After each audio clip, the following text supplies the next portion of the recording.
क्या नाम है? Kaushalya Ben. Kaushalya Ben, road पे रहते हो?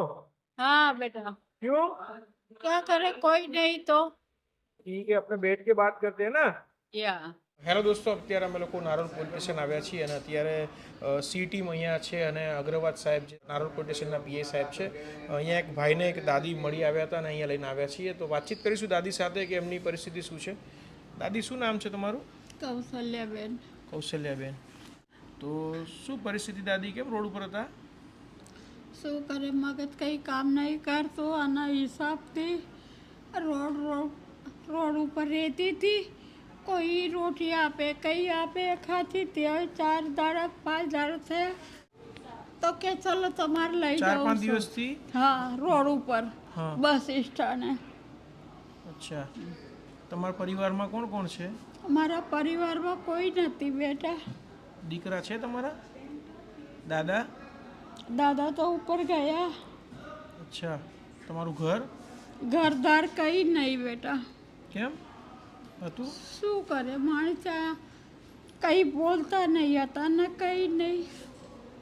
ઝૂંપડપટ્ટી વાળા હતા એ તો ગઈ. ક્યાં ઝુંપડપટ્ટી હતી?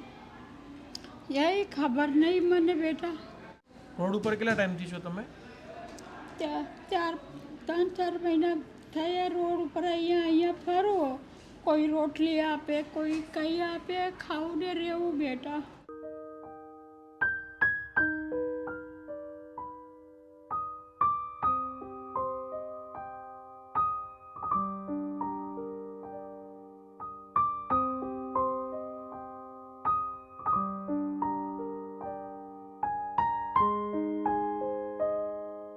કેટલા ટાઈમથી જમ્યા નહોતા?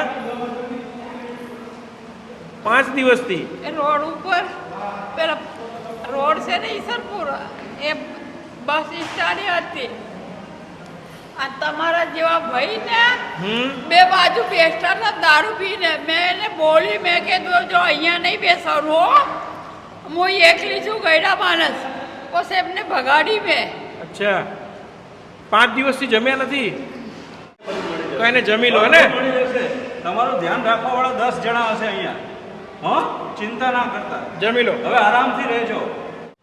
અત્યારે પેટમાં થોડું ગયું તો જરા સારું લાગ્યું. ના આવ્યું. ફ્રેશ થઈ ગયા ને? હા, કેટલા દિવસથી નાયા નહોતા? 5 દિવસથી અને જમ્યા બી નહોતા?